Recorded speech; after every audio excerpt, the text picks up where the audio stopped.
Welcome to pro tips. Please like, share and subscribe. दिखाई पड़ा तो हफ्ते का आखिरी कारोबारी सत्र बढ़िया शुरुआत, लेकिन सेकंड हाफ तक आते आते फिजल आउट हो गई। बहुत शुक्रिया तमाम जानकारी के लिए सुमित आपका मार्केट की। और अब आगे बढ़ेंगे और बात करेंगे शेयर बाजार की, जिसमें तेज उतार चढ़ाव जारी है। ऐसे में क्या बाजार में एंट्री का राइट टाइम है? आज आवाज अड्डा में इसी पर करेंगे खास चर्चा शाम 7:57 पर।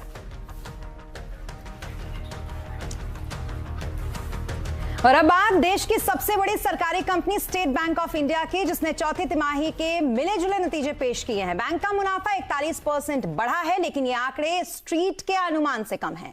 हालांकि बैंक को चौथी तिमाही में 9,113 करोड़ का प्रॉफिट हुआ है। वहीं ब्याज की अगर बात की जाए तो इनकी कमाई में 15% से ज्यादा का उछाल भी आया है।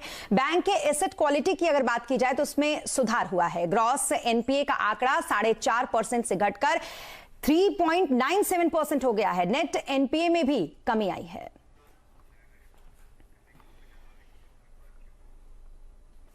और अब बात एलआईसी के आईपीओ की, जिसमें अलॉटमेंट रेशियो तय हो गया है। डिटेल्स के साथ मौजूद है हमारे साथ यतिन बताइए क्या कुछ है इस पर डिटेल। देखिए, जहां तक कि एलआईसी के आईपीओ का सवाल है, बहुत ही जल्द लगभग 17 तारीख के आसपास आपको इसकी लिस्टिंग होती हुई दिखाई देगी। और आज बेसिस ऑफ अलॉटमेंट आ चुका है। जहां तक कि एलआईसी का सवाल है, अगर हम देखें तो सभी के सभी रिटेल निवेशकों को एक लॉट के अलॉटमेंट पे सभी को एप्लीकेशन पे शेयर्स मिले हैं, 15 के 15 शेयर्स। लेकिन अगर आपने 2 लाख के आसपास की अगर अर्जी लगाई हो, जो कि 210 शेयर्स के आसपास है, तो आपको 77 शेयर्स अलॉट हुए हैं। जहां तक कि पॉलिसी होल्डर्स की कैटेगरी है, क्योंकि यहां डिस्काउंट 60 रुपए था, रिटेल कैटेगरी में डिस्काउंट 45 रुपए था, तो ऑब्वियसली पॉलिसी होल्डर्स का कोटे में ज्यादा एप्लीकेशंस आई थी।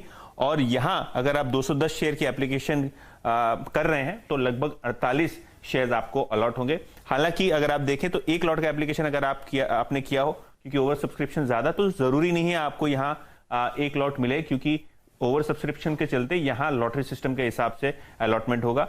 जहां तक कि इंस्टीट्यूशनल इन्वेस्टर्स और एचएनआई इन्वेस्टर्स का सवाल है, यहां प्रो राटा बेसिस पे सब्सक्रिप्शन के हिसाब से अलॉटमेंट आता हुआ दिखाई देगा। बहुत शुक्रिया तमाम आईपीओ के इस बात को समझाने के लिए, और दर्शकों के काफी काम की ये बात भी होगी। बहुत शुक्रिया यतिन। आगे बढ़ेंगे और बात अब करेंगे टेलीकॉम कंपनियों की। अब छोटे टावरों के जरिए तेजी से 5G नेटवर्क लगा सकती हैं। दूरसंचार विभाग ने छोटे टावर के लिए सरकारी मंजूरी को अब खत्म कर दिया है। अब कंपनियों को छोटे टावर लगाने के लिए रजिस्ट्रेशन कराना होगा। 5G स्पेक्ट्रम की नीलामी से पहले सरकार ने टेलीकॉम कंपनियों के लिए 5G नेटवर्क लगाने की शर्तें आसान कर दी हैं।